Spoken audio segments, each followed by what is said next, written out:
Welcome to the History Maps podcast.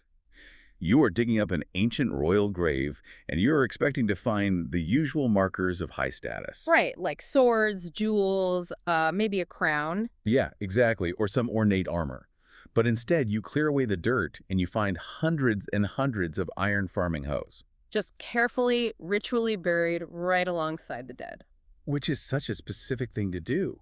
Why would a highly advanced ancient civilization treat their gardening tools like sacred relics, taking them entirely out of economic circulation? Well, to answer that, we really have to look at their environment. Right, so today we are going deep into the swamps of Colchis. This is a deep dive as part of our Caucasian history series, And our goal here is to examine a society situated on the eastern coast of the Black Sea. which is modern-day Western Georgia for those looking at a map. We are going to separate the historical facts of this civilization from the enduring Greek myths that it inspired. Because you really cannot understand Colchis without understanding the mud, the rain, and the shifting coastline. I mean, we will be looking at how the very dirt, the water, and the minerals of a specific landscape shaped a society capable of profound metallurgical and agricultural feats. Yeah, the landscape itself totally dictated the terms of their survival and eventually their prosperity. So, let us start with the ground beneath their feet.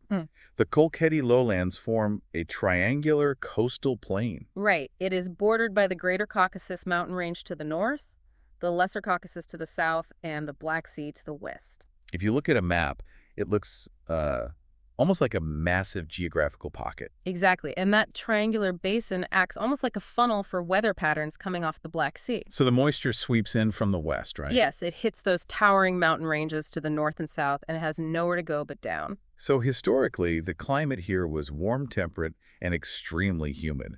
We are talking about up to 4,000 millimeters of rain annually. Yeah, 4,000 millimeters. That is essentially 4 meters of water falling from the sky every single year. Which is just a massive amount of water. If you have ever tried to maintain a dry basement or a garden with poor drainage, you know how destructive standing water can be. Oh, absolutely.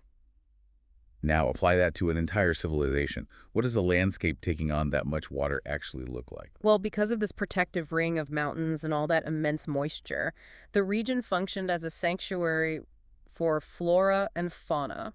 Much of it surviving from earlier geological epochs, right? Exactly. The landscape featured relict tertiary forests. Okay, what exactly are those? So these are dense, broadleaf forests with an evergreen understory.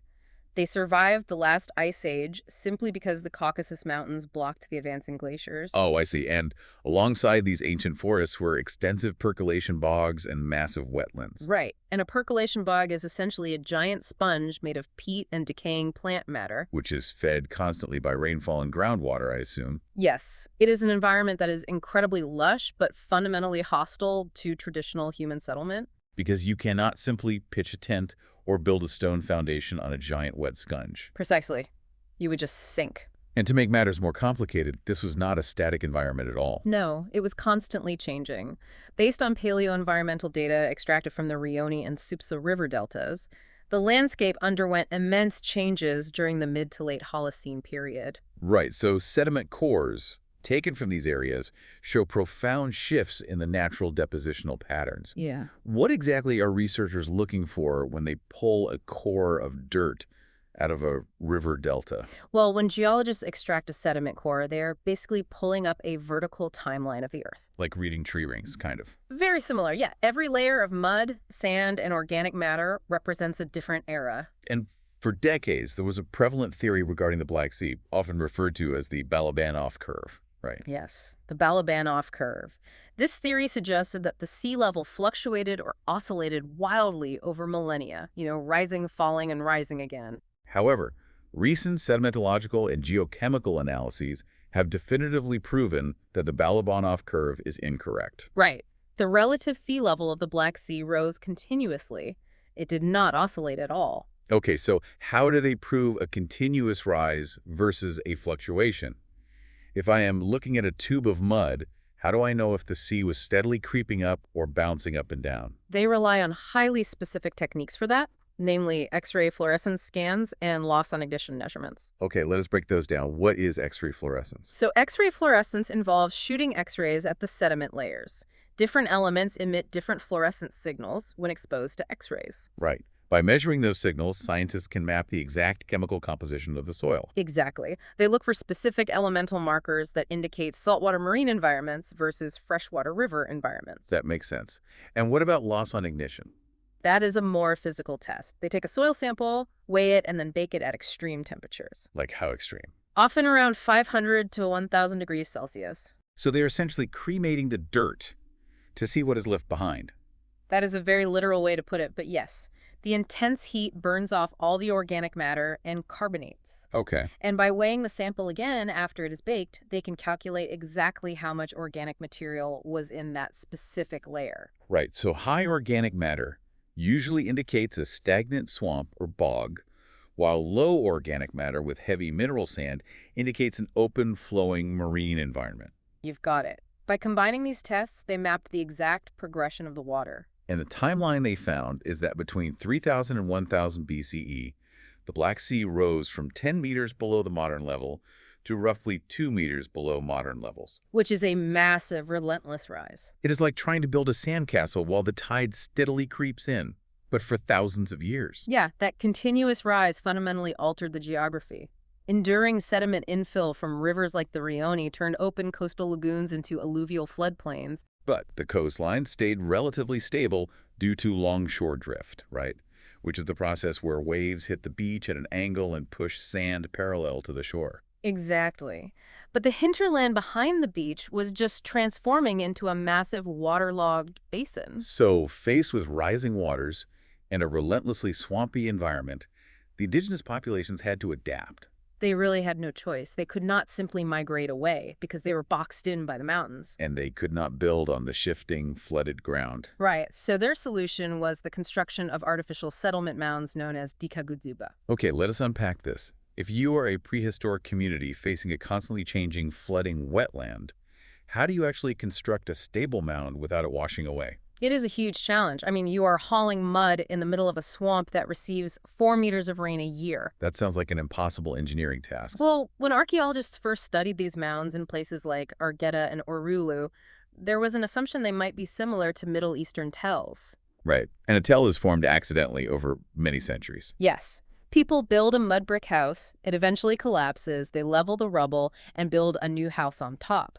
Over thousands of years, this creates a massive hill of debris. But the Dikikuzupa are fundamentally different, right? Completely different. Soil analysis, remote sensing, and radiocarbon dating reveal that these Colchian mounds were built intentionally and rapidly. So they were a specific engineered adaptation strategy. Exactly. They were actively hauling earth to create elevated platforms before putting up a single wall. That is so labor-intensive. How high were these mounds, and what did the homes on top look like? They deliberately accumulated dense, clay-rich sediment layers to raise the ground level just above the highest floodlines. Okay. Once they had a dry platform, the architectural adaptation was highly specialized. I mean, they did not use heavy stone, which would just sink into the soft earth. They used wattle and daub walls instead. Right.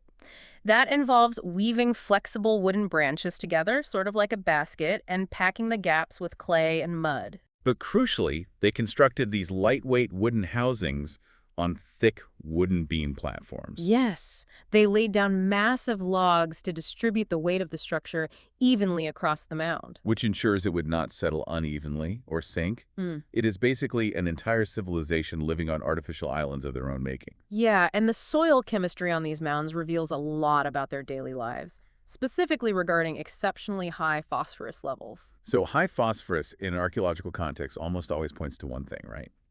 Intense concentrations of biological waste. Yes, specifically animal dung. Meaning the chemical signature indicates intense animal husbandry occurring right alongside human habitation on these artificial islands. Exactly. Because in a normal pastoral society, you just let your animals graze in the fields. But in a flooded wetland, leaving your livestock on the ground level means losing them to rot, disease, or drowning. Right, so they were bringing their cattle, sheep, and pigs up onto the mounds with them. That represents a highly localized, intensive, and likely very crowded method of survival. It definitely was. So they have successfully engineered these high, dry mounds to survive the floods. They were living side by side with their livestock. Yeah. But, you cannot eat mud.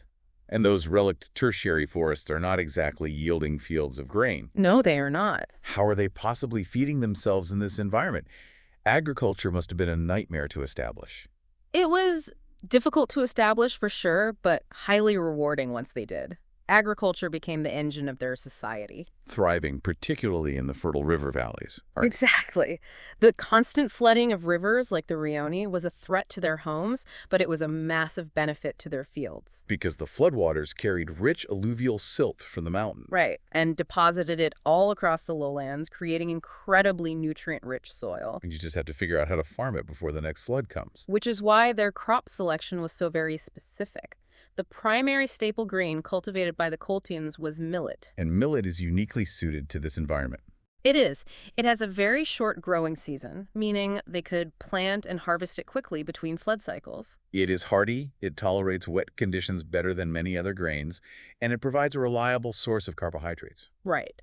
And alongside millet, they grew wheat, barley, and various legumes in the slightly drier, elevated areas. They also practiced viticulture, right, maintaining vines for wine production, which has always been a central pillar of Caucasian history. Oh, absolutely. But beyond food, a massive component of their economy, and perhaps their most famous agricultural export, was the cultivation of fiber crops. Specifically, flax and hemp. Yes. I want to spend some time on this, because growing a plant for clothing requires a completely different mindset than growing a plant for food. It really does. But the damp, warm conditions of the Colchian plain are highly conducive to growing flax and hemp. Because both plants require significant moisture to develop strong, long fibers in their stalks. Right. And the Colchians mastered the complex process of turning these green plants into durable textiles. Colchian linen was highly regarded throughout the ancient world, eventually drawing comparisons to Egyptian linen in terms of quality and durability in ancient trade networks. Which is high praise. And if we look at local village traditions that survived even into modern times, we can see just how obsessed this culture was with linen. Right, we have ethnographic data from the Machakli Valley that illustrates the enduring cultural importance of these plants. Yes. In the traditional local vocabulary, linen yarn was called kedi, and flax seeds, known as kumeli, were pressed for oil. The extraction of that kumeli oil was vital. Very much so. Before the widespread availability of other fuels or animal fats in some areas, this flaxseed oil was used extensively both in food preparation and in lamps for lighting. So every single part of the plant was utilized. Exactly. Furthermore, the production of these textiles was fundamentally tied to the cultural role of women in Colchian society. There was a specific tradition where a bride was first given flax and hemp thread to spin, right? Yes.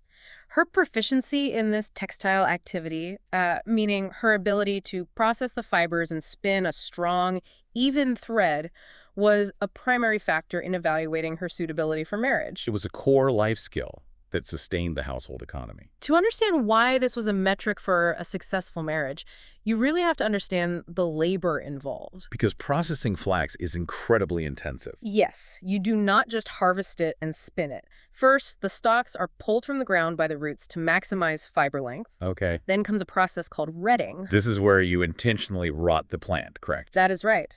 They would submerge the flax stalks in stagnant water for days or weeks. Which encourages bacterial action that rots away the cellular tissues and pectins holding the fibers together. Exactly, but without destroying the fibers themselves. And given the swampy environment of Colchis, they had an abundance of stagnant water perfect for retting. So once the stalks were sufficiently rotted, they had to be dried completely. Yes. And then came scutching, which involves beating the stalks with wooden blades to shatter and scrape away the woody outer core. Leaving only the soft inner fibers. Right. Finally, the fibers are combed out, a process called heckling, before spinning can even begin. It is a massive investment of time and physical labor. The fact that a woman's ability to navigate this process dictated her social standing and marriage prospects shows that linen production was not just a commercial enterprise. No, it was the absolute bedrock of domestic survival. It was the fabric of their daily lives, quite literally.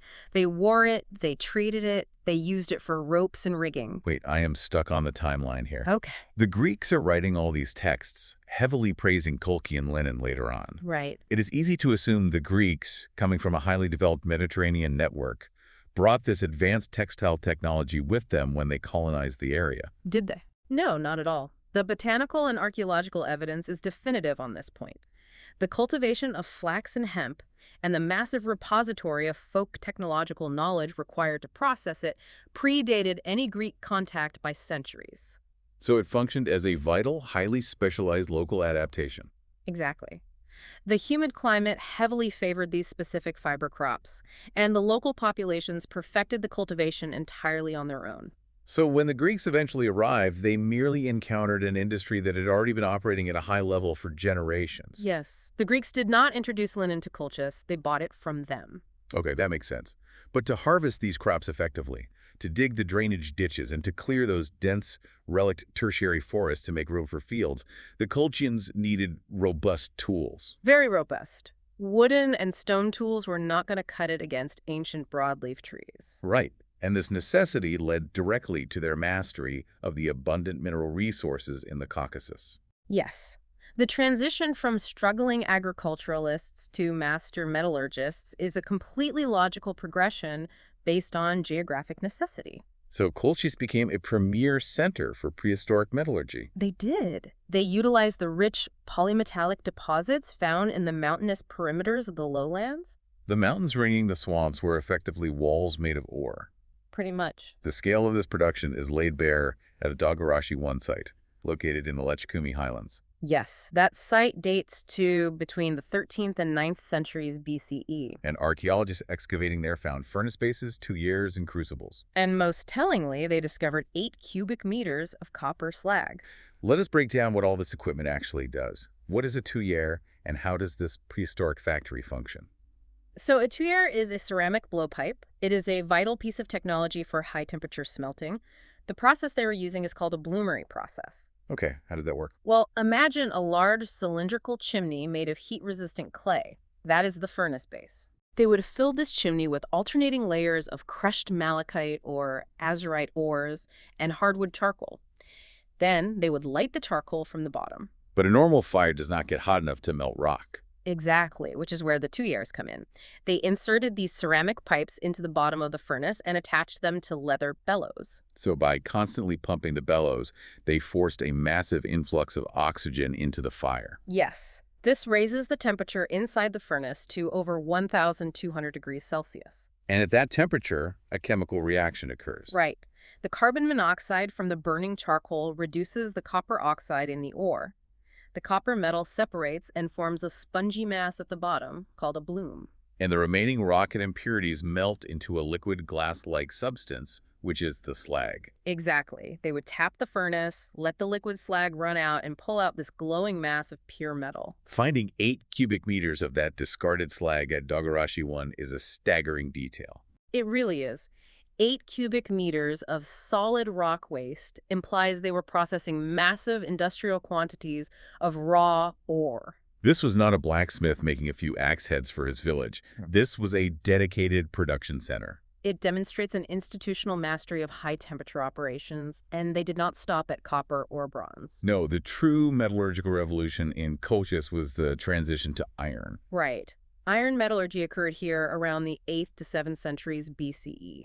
And iron is much harder to work with than copper because its melting point is significantly higher. Oh, yes. It requires even more advanced furnace designs and intense labor to hammer the iron blooms into shape. We can track this evolution meticulously at the Urgeta archaeological site. The grave sequences there are essentially a textbook on how a society adopts a new technology. Yeah, the sequences reveal 5 distinct phases of societal and technological evolution. It provides a perfect, layered chronological record. Okay, so phase 1 contains only ceramics, right? No metal is present in the burials. Yes. Phase 2 introduces isolated, rudimentary pieces of iron, indicating the technology was new and rare. And by phase 3, we see iron being forged to intentionally imitate earlier bronze shapes. Right. They were taking this new material and forcing it into familiar designs. Phase 4 shows divergent iron daggers, where they finally start exploring the unique tensile strengths of iron to create longer, stronger blades. And finally, Phase 5 displays a phase of highly innovative iron tools, specifically adapted for their environment. They became incredibly prolific. Over 400 regional iron workshops have been documented. That level of production clearly went beyond local needs and was meant for export across the Caucasus. But what is found inside the graves is what really stands out. Graves contained hundreds of iron hoes and plowshares. Yeah. Which brings us back to the question I asked at the very beginning. Why bury hundreds of iron hoes in a grave? It sounds strange at first. It sounds like a modern farmer being buried with a disassembled tractor. Why elevate a tool used to dig in the mud to the level of a sacred grave good? Well, to understand this, you have to connect the physical environment we discussed earlier to their broader belief systems. Okay. In a society where the water is constantly rising, where the forests are dense, and where taming the wetland means the literal difference between survival and starvation, the tools of agriculture take on a profound significance. They're not just tools. They are the mechanisms of life. Right. The hoe is what stands between their wattle and dog mound and total ruin. Ah, I see. Precisely. Forged from their mastery of the earth's ores, these iron hoes and plowshares became symbols of wealth, status, and spiritual power.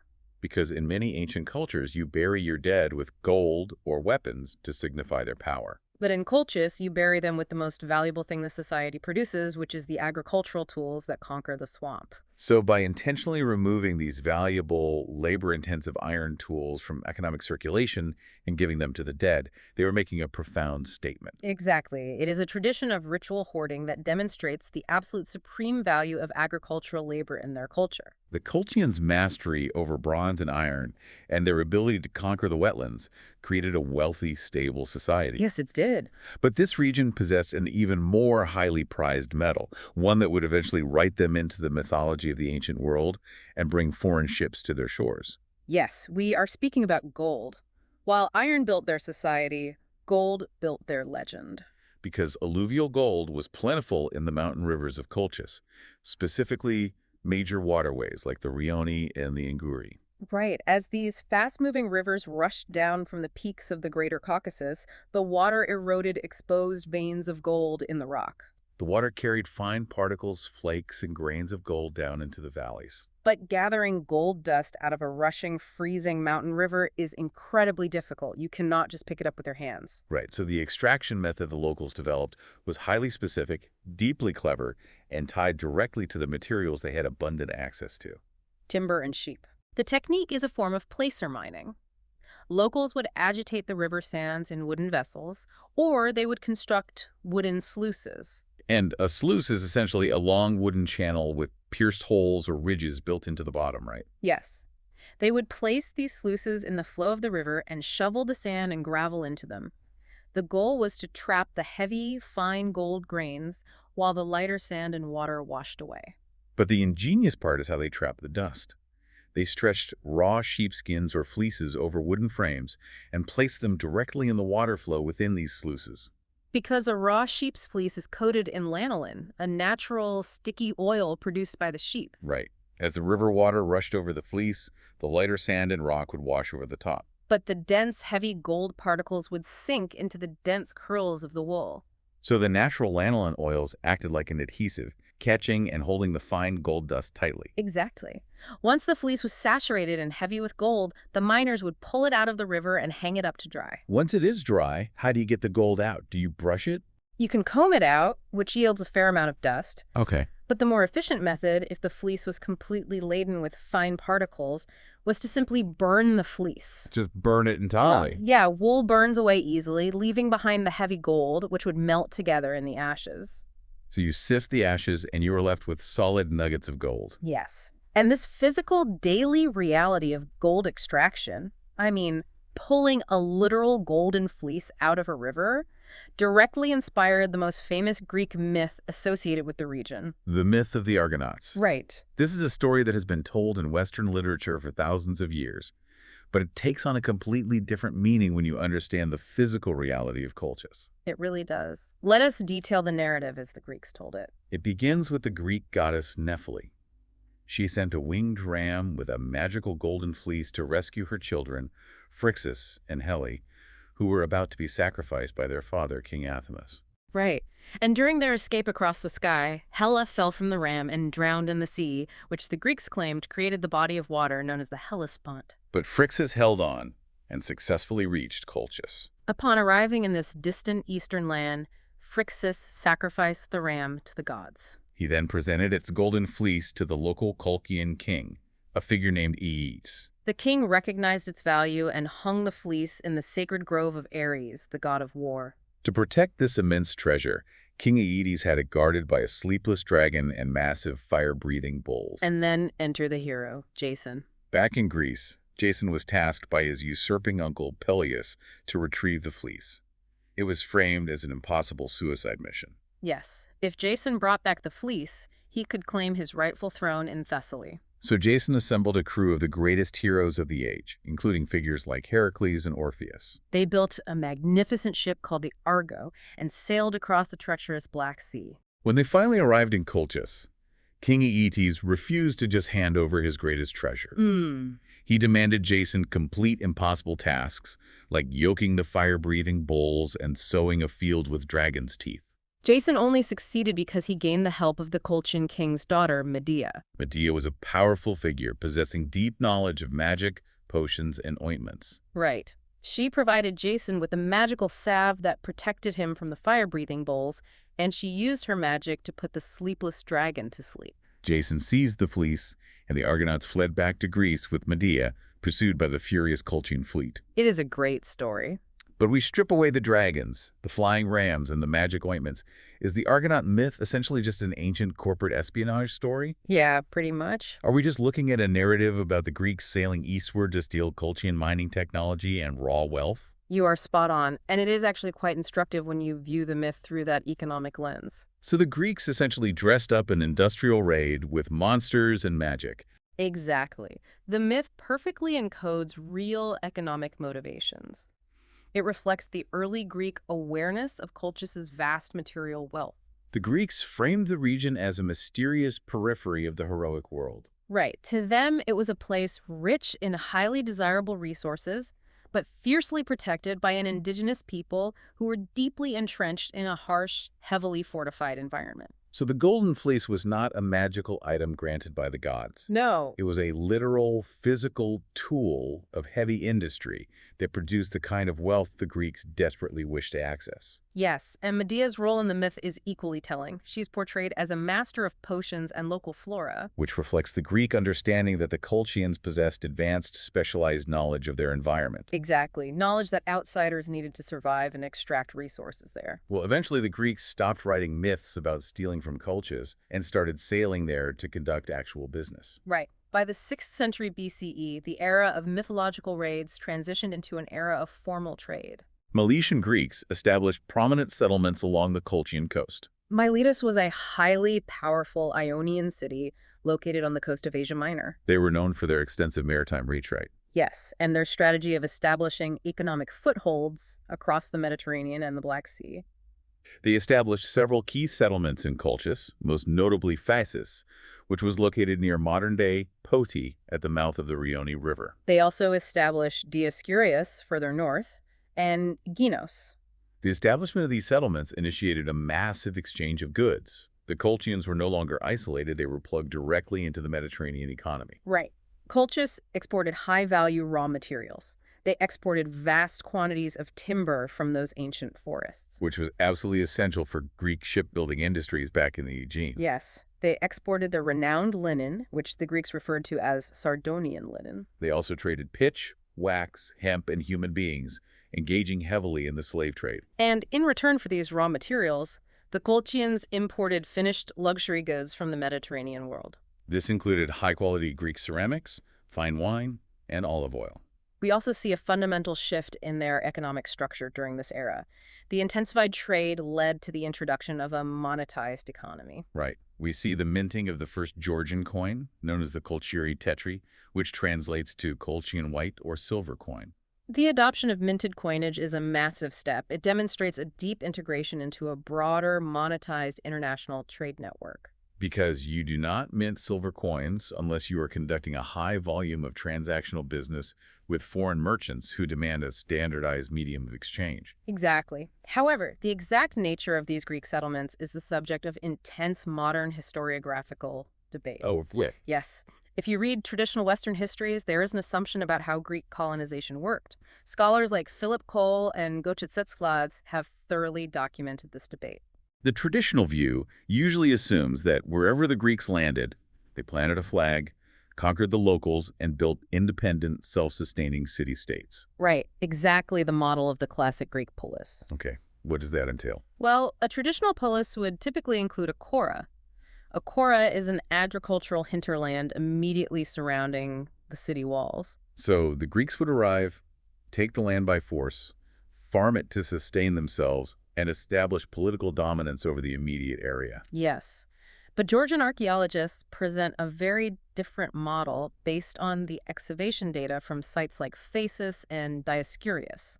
They argue that these Greek settlements were not independent polis at all. Right. They did not have the military or political power to conquer the Colchians. Instead, they were factoria. The factory is a strictly controlled trading post, right? Exactly. These factoria did not have their own agricultural hinterlands. The Greeks living there could not grow their own food. They were entirely reliant on and managed by the powerful local Colchian kings. Yes. I find this dynamic fascinating. We are so used to the idea of Greek colonies dominating a region, spreading their culture from a position of strength. Right. But it sounds like the Colchians were calling all the shots here. Were the Greeks basically just tenants operating on Colchian land by the grace of the local rulers? The archaeological consensus strongly supports that view. The Colchians were not an unorganized tribal society waiting to be dominated. All right, as we've discussed, Colchis was a highly developed, centralized state long before the Greek merchants arrived. Yes. They had mastered complex metallurgy, massive agricultural engineering, and they controlled the flow of gold. So the Colchians did not need civilizing by the Hellenic world. Not at all. They permitted the Greeks to establish coastal outposts because it was good for business. It is purely reciprocal trade. Exactly. The local Colchian kings maintained strict political and military control over their vast natural resources, the interior trade routes, and the local populations. They selectively assimilated beneficial foreign technologies and luxury goods brought by the Greeks, but they did not cede sovereignty. Right. The Greeks were confined to the coast, serving as middlemen to move Colchian wealth into the Aegean. This massive influx of trade, silver coins, and Mediterranean luxury goods led to a highly stratified, complex society. It did. The wealth was not distributed evenly, and as the centuries progressed, we can see the social hierarchy becoming starkly defined. The people burying iron hoes were still there, but a new class of elites had emerged. Right. Excavations at the ancient temple city of Vani illustrate this stratification vividly. Vani reached its peak between the 5th and 3rd centuries BCE, correct? Yes, it was a major religious and political center. The elite tombs uncovered there contain staggering amounts of wealth that reflect a society deeply connected to global trade networks. We see solid gold diadems featuring intricate scenes of fighting animals. And these artworks are not just impressive for their gold content, they show a distinct blending of cultures. Right, the metalworking techniques are local, but the artistic motifs, like the fighting animals, show clear Hellenic and Near Eastern influences. It is the art of a cosmopolitan elite.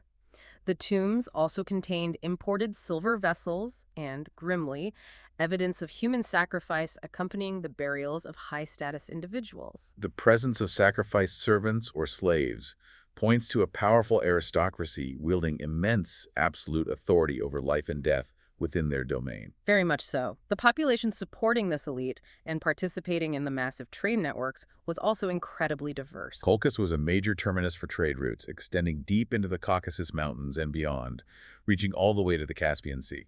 Ancient writers documented this diversity too. Timosthenes, a Greek admiral and geographer writing in the 3rd century BCE, claimed that up to 300 different peoples with different languages descended from the mountains to trade at the markets in Dioscurius. While 300 might be a slight exaggeration typical of ancient writers, it captures the reality of the region. Yes, the Caucasus has always been a linguistic and ethnic mosaic.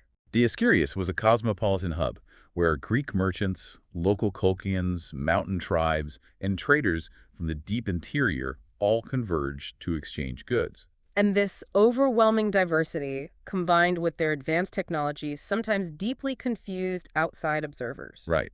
Herodotus, the famous Greek historian often called the father of history, wrote extensively about the Colchians. He did. But he made a claim that has puzzled historians for centuries. He incorrectly claimed the Colchians were of Egyptian descent. Yeah, he theorized they were the remnants of the army of the Egyptian pharaoh Sesostris, who supposedly marched into the region and left soldiers behind. Herodotus was trying to make sense of a highly advanced culture operating on the edge of the known world. Right. He based this claim on several superficial observations. He noted their extensive use and mastery of linen production, which the Greeks heavily associated with Egypt. He noted the local practice of circumcision. He also observed physical characteristics among some of the population, describing them as having dark skin and curly hair. Now, we must address this claim impartially, as it is a very famous piece of the historical text and often brought up in discussions of the region. Right. It is a widely debated passage, but it is thoroughly refuted by modern scholars, linguists, and archaeologists. Yes, the consensus identifies the Colchians not as an isolated Egyptian colony, but as an indigenous Kartvelian population. They were deeply rooted in the Caucasus for millennia, possessing their own distinct linguistic and cultural lineage that evolved right there. Herodotus was basically just employing a common ancient historiographical technique. Oh, how so? Well, when confronted with a culture that possessed technologies like advanced linen production and complex metallurgy that he only associated with the great ancient powers of the Near East, he assumed there must be a direct lineage. He could not conceptualize that the Colchians developed these sophisticated systems independently as an adaptation to their unique environment. Exactly. But as we see from the geopolitics of the era, Colchis was a great power in its own right, though their independence would eventually face insurmountable challenges. The geopolitical decline of independent Colchis was gradual but absolute. Being a wealthy, resource-rich nation on the border of emerging empires is a dangerous position. It always is. Colchis first faced immense pressure from the Achaemenid Persian Empire to the south. The Achaemenid Empire was one of the largest the world had ever seen. Yes. While they did not fully conquer and dismantle the Colchian state initially, the Persians exerted overwhelming military and diplomatic pressure. The Colchians were forced into a subservient role. They maintained their local kings, but they had to provide heavy, regular tribute to the Persian court. This tribute included raw materials, slaves, and tragically regular quotas of young children sent to serve the Achaemenid rulers. Right. Later, as the geopolitical map shifted following the conquests of Alexander the Great and the subsequent Hellenistic period, the pressure came from a different direction. Colchis was fully absorbed by the Kingdom of Pontus under the rule of Mithridates VI in the 1st century BCE. Mithridates was a formidable ruler who built an empire around the Black Sea. And he did not treat Colchis as an allied trading partner. He treated it as a resource pool. Exactly. Pontus utilized Colchian timber, iron, gold, and manpower to fuel its long, ruling wars against the rapidly expanding Roman Republic. Colchis was essentially turned into a massive military supply depot for the Pontic armies. Yes. And when you align yourself, or are forced to align yourself with the enemy of Rome, you share their fate. Right. When Mithridates was finally defeated, Colchis fell into the hands of the victor. The Roman general Pompey the Great marched his legions through the Caucasus and conquered the region in 65 BCE. So Colchis was formally integrated into the Roman sphere of influence. It eventually transitioned into the Roman client state of Lazica. Rather than an independent kingdom of gold and iron, it served as a heavily fortified borderland. A buffer zone, basically, between the Roman and later Byzantine empires to the west and the Sasanian Persians to the east. It is a profound arc. The very geography that made Colchis wealthy also made it a target. Yes, its ore-rich mountains and its highly fertile, protected wetlands allowed them to build a localized powerhouse. But those exact same resources, the gold, the timber, the strategic position on the Black Sea, made it a prime target for every expanding empire in antiquity. Exactly. We look at the entire life cycle of this civilization. We start with isolated communities hauling mud in the pouring rain to build artificial mounds just to keep their sheep dry. Right. And through sheer determination and environmental adaptation, they engineer a society capable of mass-producing iron tools, harvesting gold from rivers with wool, and weaving linen that rivals the greatest empires of the day. They become a golden kingdom producing masterpieces of art, holding their own against Greek economic expansion. And finally, they become a vassal state, stripped of their sovereignty, paying tribute to Rome and Persia. Their legacy is one of profound resilience and cultural synthesis. By serving as a vital crossroads between Europe and Asia, the Colchians utilized a hostile environment to build a society that adapted to severe climate. They mastered complex chemistry in their metallurgy and maintained a distinct, highly developed identity, even while integrating into the vast, turbulent trade networks of the ancient world. It is a cycle of resource extraction and external narrative that persists even today. Right. Just as the ancient Greeks mythologized a place they did not fully understand, inventing dragons and magic to explain away the industrial success of a people who possessed resources they deeply desired. Modern nations still project their own narratives and geopolitical ambitions onto resource-rich regions today. We often view foreign lands through the lens of what they can provide for us, rather than acknowledging the complex, localized realities of the people who live there. Right. The true history of a place, however, is never found in the myths written by outsiders looking for gold. It is always found in the dirt, the slag, and the seeds left behind by the people who actually lived it. The people who stood in the rain and decided to build a mound. Thank you for listening. History Maps. Learn history visually.